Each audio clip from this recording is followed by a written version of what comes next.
시편 120편 1절부터 121편 8절까지 같이 합니다. 내가 환난 중에 여호와께 부르짖었더니 내게 응답하셨도다.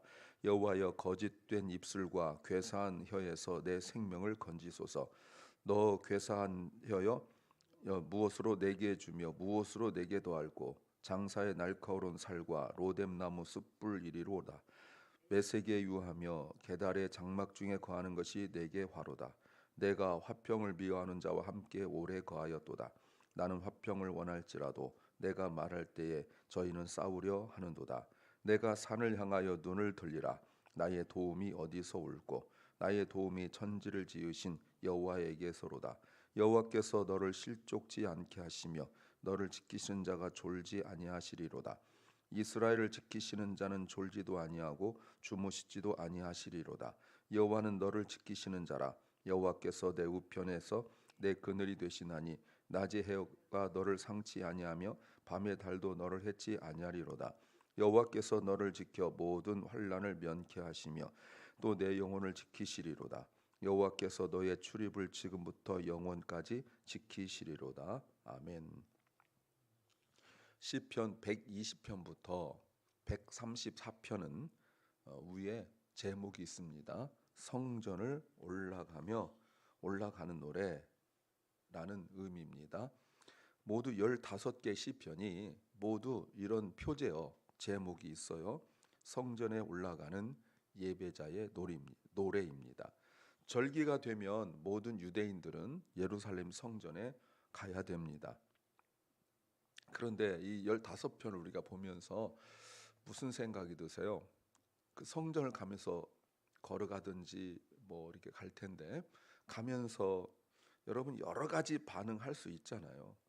그냥 뭐 생각 없이 그냥 터덜 올 수도 있고, 또는 뭐 떠들고 또 이런저런 잡소리하고 뭐 그럴 수 있잖아요. 딴 생각하고 이런 것이 아니라 이 15편의 노래를 하면서 찬양을 하면서 왔다는 거예요. 특히 오늘은 시편 120편과 121편 두 개가 나와 있지만 120편은 악한 무리 가운데 고난 당하던 성도의 기도의 찬양이고, 121편은 외로움 속에서 하나님의 보호를 확신하는 찬양이라고 할 수 있습니다. 오늘 설교 제목은 원하지 않는 상황이 오히려 더 좋게 변하는 시작이 된다. 원하지 않는 상황이 오히려 더 좋게 변하는 시작이 된다는 제목입니다. An unwanted situation can actually become the beginning of the better change.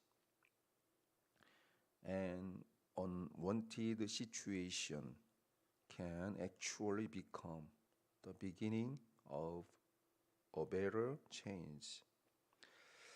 우리가 원하지 않는 상황이다라고 한다면 말 그대로 좋은 일은 아니겠죠. 힘든 일이겠죠. 개인적이든 아니면 관계적이든 말이죠. 근데 이것이 좋지 않는 상황이 오히려 변화가 될 때 더 나쁘게 변할 수 있습니다. 그 한국 속담에 설상가상, 엎친 데 덮친 격, 뭐 이런 말들이 있습니다. 뒤로 넘어졌는데 꼭 깨진다, 뭐 이런 표현들이 나에게 안 좋은 일이 일어날 수 있는데 그게 더 안 좋은 일이 겹쳐서 오고, 불행은 혼자 오지 않는다, 이런 표현들이 있잖아요. 혹시나 역시나 이런 것도 다 안 좋은 표현들이거든요. 그런데 오히려 신앙적으로 나에게 안 좋은 것들이 더 좋게 되는 경우가 있는데 그 시작이 안 좋은 거라는 거예요. 처음부터 더 좋은 거였으면 얼마나 좋을까요? 어차피 좋게 갈 바에야 처음부터 좋았으면 얼마나 좋을까요? 그런데 그 좋은 거, better situation, 더 나은 거로 가는 그 시작이 사실은 안 좋은 거일 경우가 신앙적으로 더 많다는 것은 성숙하게 신앙생활을 착실히 꾸준히 오래 하신 분들은 다 압니다. 그런데 믿음이 약하면 여기서 다 무너져요. 왜? 힘들거든요.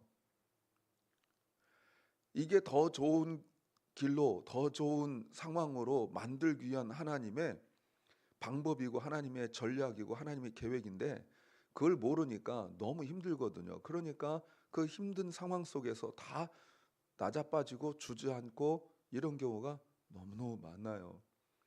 아니면 우리가 아는 찬양처럼 많은 사람이 얕은 물가에서 그 바다를 보고 그 은혜의 바다에 뛰어들지 못하고 그냥 그 이렇게 가에서 호숫가에서 찰싹거리는 그 파도 보고 마음이 쫄이고 불안하고 두렵고 그래서 못 가는 거예요.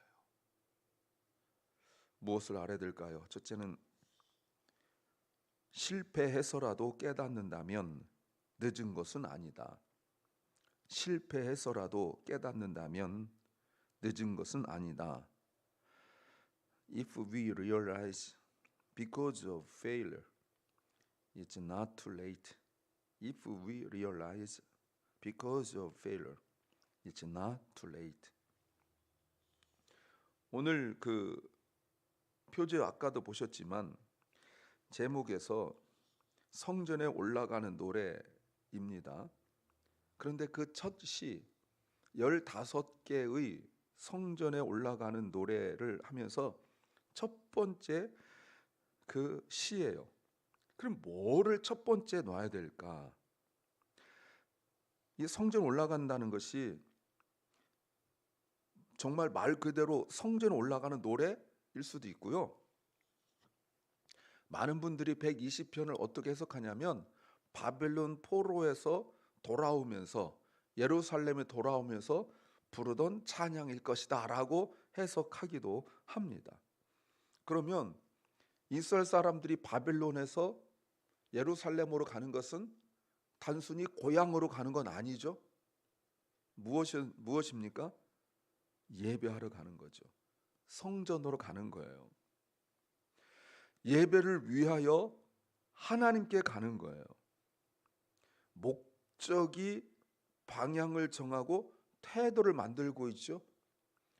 왜 이게 중요합니까? 많은 사람들이 제가 자주 말씀을 드렸지만 오지 않은 사람이 더 많죠. 3차에 걸쳐 오게 되는데 그래도 오지 않는 사람들이 더 많아요. 또 어떤 학자는 이걸 어떻게 해석하냐면 다윗이 사울에게 쫓길 때 다윗이 얼마나 예배를 좋아했어요? 얼마나 성전을 좋아했어요? 사무엘하 7장에서도 성전을 지으려다가 나단 선지자에 의하여 그 막혔을 때 그런 메시지를 들었을 때 한탄하고 원망하지 않고 그가 하나님의 축복의 말씀을 듣고 그가 여호와 앞에 나아가 여호와 앞에 앉아 기도할 때 이렇게 무슨 일만 있으면 성전 가고 이랬단 말이에요. 시편 23편에서도 그 성전을 사모하는 마음이 있잖아요. 그러니까 다윗은 사울에게 쫓길 때 자신의 궁핍한 생활, 곤고한 생활, 이 쫓기는 상황 이것도 힘들지만 다윗에게 정말 힘든 게 뭐냐면 성전을 못 가는 거예요. 18편에서 목마른 사슴이 시냇물 찾듯이 내가 그렇게 여호와를 찾고 사모합니다. 이런 것들이 그냥 나온 게 아니란 말이에요. 그 지금 이렇게 세 가지로 일반적으로 성전 올라가는 거, 아니면 바벨론 포로에서 돌아올 때 성전을 향하는 거, 아니면 다윗이 성전을 사모하는 뭐든지 간에 어떤 마음이냐면 1절에서 내가 환난 중에 여호와께 부르짖었다. 이 부르짖었다는 말은 재판을 받을 때 내가 잘못한 것도 없는데 억울하게 누군가 나를 고소를 하고 고발을 해서 법정에 서서 나는 아무 잘못 없는데 너 이거 잘못했어 하고 막 억울하게 몰아칠 때 판사한테 소리 지르잖아요. 나 억울해요. 나 저렇게 안 했어요라고 할 때 잠잠히 말할 수도 있지만 대부분 억울하다고 막 판사한테 고함 지르듯이 기도했다는 거예요. 재판장이신 하나님께 호소하는 거예요. 왜요? 자신의 상황 때문에 그렇죠. 상황이 무엇입니까? 환난이에요. 그러면 이 환난에 대하여 내가 알고 생각하는 게 뭐냐면, 주님, 내가 지금 겪고 있는 환난이 내 잘못이나 죄 때문이 아닙니다라고 하나님께 간구하는 거예요.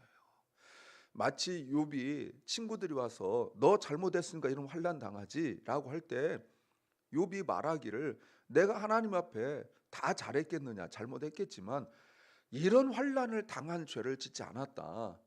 나 너희들하고 얘기하지 않고 하나님께 직접 말씀드리겠다 하고 그 재판장으로 부르잖아요, 하나님을. 그런 거예요. 뭐라고 하냐면 2절, 여호와여 거짓된 입술, 사람들의 거짓된 입술, 거짓과 괴사한 속임수, 내 생명을 건지소서. 이게 뭐냐면 사람들이 자신한테 친절한 척 하는데 그 친절한 것이 아니라 자신에 대하여 알아보고 약점 잡으려고, 트집 잡으려고 와서 친절한 척, 잘해주는 척 하다가 사실은 배신하는 거예요. 그 어느 정도냐면 그저 모함하는 정도가 아니라 자신의 생명이 매우 위급해졌고 자신의 재산이 다 없어지게 생겼어. 지금 그런 거거든요. 아주 열심히고 성실해서 집에서 노느니 친구니까, 아는 사람이니까 힘드니까 내가 우리 집 우리 회사 가서 일해 해서 데려다 놨어요. 근데 열심히 하더라는 거예요. 그러니까 믿고 맡겼더니 이 사람이 그냥 뭐 온갖 걸 다 하고 그 재산 같은 거 가져가고 뭐 사람들 이렇게 모으고 이렇게 해가지고 내 회사를 먹으려고 하는 그 상황인 거죠. 그러니까 억울한 거예요. 내가 너한테 얼마나 잘해줬는데, 너 힘들 때 내가 얼마나 도와줬는데 이래? 라고. 하나님, 나 정말 억울합니다. 내가 잘못한 거 있다면 저 사람 도운 거밖에 없습니다. 저 사람 힘들 때 내가 도와줬는데요. 한데 옆에서 뻔뻔하게 웃으면서 그런 뭐 고마운 내색 하나도 없이 그 재산, 내 생명까지 다 빼앗아 가는 거예요. 그러니까 하나님께, 하나님 내 생명을 보존해 주세요 라고 간구하는 거죠. 그럴 때 1절에서 내게 응답하셨다. 그랬더니 여러분 3절, 너 괴산해요. 무엇으로 내게 주며 무엇으로 내게 더할꼬. 여러분 이게 뭐예요?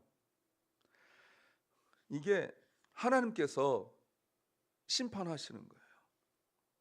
들으셨다는 거예요. 그들에게 무슨 말씀하시냐면, 왜 하나님께서 그들을 괴산혀요 라고 무엇으로 내게 더할꼬, 이 말이 무슨 말이냐면, 그 사람들이 말할 때 속이고 이렇게 말할 때 분명히 그렇게 얘기했어요. 내가 맹세한다. 내가 하나님 앞에 맹세한다. 우리 속담에 만일 내가 잘못했으면 내 손에 장을 지진다. 내가 만약 잘못했으면 내가 저주받아 마땅하다. 이렇게까지 하고 접근하니까 저 사람 믿을 만한 사람이다 했단 말이에요. 그러니까 사람은 속는다고요. 친구인데도 속고 친척인데도 속고 그럴 수 있거든요. 근데 하나님 들으시고 다 아시는 거예요. 너 그때 이 사람한테 뭐라고 맹세했어? 네 손에 장을 지진다고 그랬지. 너 저주받아 마땅하다고 그랬지. 그럼 그렇게 해줄게. 네가 말한 근거, 본인도 잊어버리고 들은 사람도 잊어버렸는데 하나님 기억하시는 거예요. 너에게 말한 대로 이루어진다. 그런데 거기에 더하는데 어떤 거냐면 4절, 장사, 그 장군이죠, 용사죠. 용사의 날카로운 화살과 로뎀나무 숯불이다. 영과 육이 모두 고통을 받는 고통의 심판이에요. 여러분, 왜 이렇게 어려운 일을 당하는 거예요? 왜 이렇게? 5절이죠. 매색에 지내며 계달의 장막 중에 거하는 것이 내게 화다. 결국 관계가 문제였다는 거예요. 사는 것이라면 사는 것이고 또 맺은 관계가 잘못됐다. 왜요? 돈 벌려고, 사업하려고 그런 곳으로 가서 살았어요. 무슨 말이죠? 돈 벌겠다고 성전 멀리하고 돈 벌겠다고 예배 멀리하고 가서 거기 가서 살았단 말이에요. 왜? 장사 잘 되니까. 예배를 소홀히 여겼죠. 그랬더니 결국 이렇게 되어버리고 말았어요. 그래서 이제 말하는 거예요. 주님, 내가 이렇게 돈 벌겠다고 예배 소홀히 하고 먹고 살겠다고 내가 이렇게 이들 중에 살았는데 사람은 가까이 할 수 없네요. 믿을 수 없네요. 이제 떠나겠습니다. 성전으로 가겠습니다 하면서 부르는 찬양이에요. 6절, 이 사람들은 내가 화평을 미워하는 자. 이 사람들은 화평을 미워하는 자예요. 화평은 하나님과의 관계입니다. 미워한단 말이 무슨 말이죠? 자기들의 이익을 위하여 사는 사람들이에요. 이거 싫어하는 사람들이에요. 이제 알은 거예요. 이제 알았어요. 사람한테 믿었던 사람한테 배신당하고 재판장 끌려가서 재판받고 재산 뺏기고 믿었던 사람한테 발등 찍히고 세상 다 무너진 것 같고 이럴 때 알았다는 거예요. 7절, 나는 화평을 원할지라도 내가 말할 때에 저희는 싸우려 한다. 거기서 바른 삶을 살 수 없었다는 거예요. 이렇게 예배하는 거야 돼요. 미련 거기다 두고 오늘 또 교회 가야 되네. 나 해야 될 일 많은데 이러지 말고 세상의 미련 끊고 하나님께 와야 된다는 거예요. 하나님 예배를 선택하고 와야 된다는 거예요. 그 사람들에게 배신당하지 않았더라면 그렇게 살았을 거예요. 돈은 벌었는지 모르지만 사람한테 배신당하고 나니까 꼴도 보기 싫은 거죠. 꼴도 보기 싫어요. 그래서 이렇게 실패해서라도 깨닫는다면 오히려 늦은 것이 아니라 축복의 시작이다. 이 마음으로 예배에 와야 합니다. 문제는 실패를 해도 깨닫지 못하는 게 더 문제이지요. 두 번째는 외로워서 더 가까이 한다면 흔들리지 않는다. 외로워서 더 가까이 한다면 흔들리지 않는다. If loneliness brings us closer, we will not be shaken. If loneliness brings us closer, we will not be shaken. 121편 1절에 내가 산을 향하여 눈을 들리라 나의 도움은 어디서 올꼬. 이거는 뭐 찬양, 유명한 찬양. 121편은 유명하죠. 사람들은 산을 바라봐요. 왜 산을 바라봅니까? 거기 우상이 있거든요. 늘 어떤 도움을 기대하면서 산만 바라본다고요.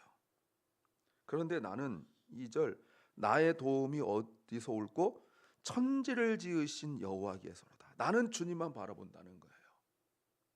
사람들이 의지하는 산 위의 우상들하고 비교가 되지 않아요.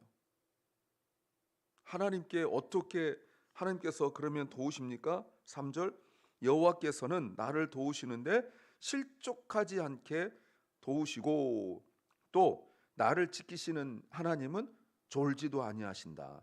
4절에서 주무시지도 않고 졸지도 않고 주무시지도 않는다 하고 강조하고 있어요.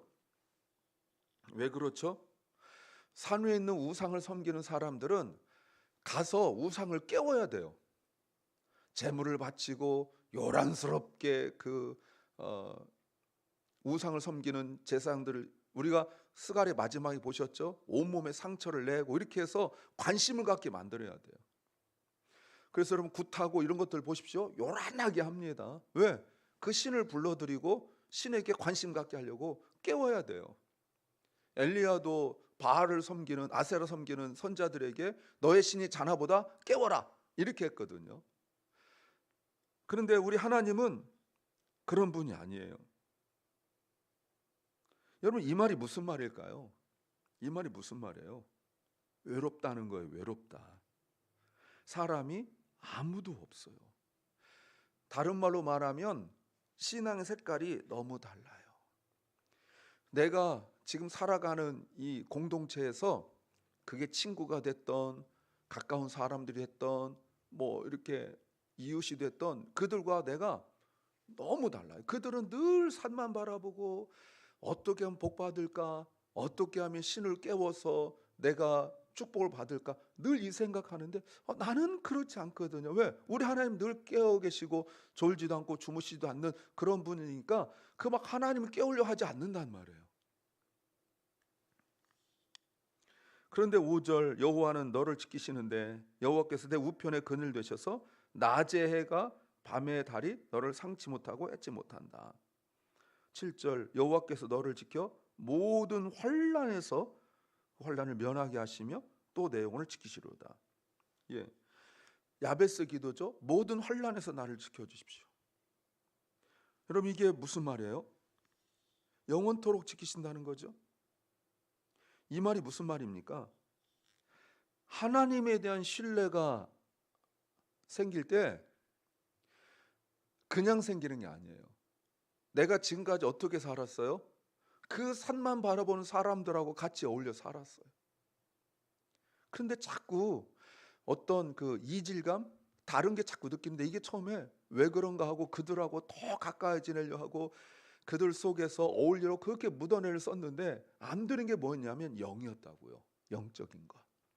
이 영적인 컬러, 영적인 색깔이 다른데 모르고 살았어요. 그런데 이제 너무너무 그 사람들 사이에서 외로워지게 되니까 그때 아는 거예요. 아, 사람들 가까이 할수록 더 외로워지는구나. 그러니까 내가 하나님을 더 가까이 해야 되지. 그러니까 흔들림이 없죠. 왜? 그 하나님은 늘 내 옆에 계시고 나와 함께 하셨다는 사실을 내가 몰랐던 거예요. 언제까지요? 사람들 사이에서 외로워지기 전까지는 몰랐다는 거예요. 그래서 정말 사람들과 관계 속에서 외로운 것이 힘든 것이 아니라 하나님을 더 가까이 할 수 있다면 그 다음부터 흔들림이 없는 거죠. 예. 저도 그렇고 제가 주변의 목사님들한테 상담할 때 가끔 하는 얘기고 또 학생들한테 하는 얘기가 이 목사가 된다는 것은 중요한 여러 가지가 있지만 외로워야 된다. 이 얘기가 많이 해요. 외롭지 않으면 기도 못 하거든요. 외롭지 않으면 말씀 연구할 틈이 없거든요. 원하지 않는 상황 있을 수 있어요. 근데 이 원하지 않는 상황, 사람들한테 배신당하고 또 사람과 관계가 깨지고 또 사람들을 어울리지 못하고 외롭고 정말 이것이 하나님 나를 부르시는 과정이고 수단이라고 믿는다면 오히려 더 그것이 축복인 줄로 믿습니다. 기도합니다.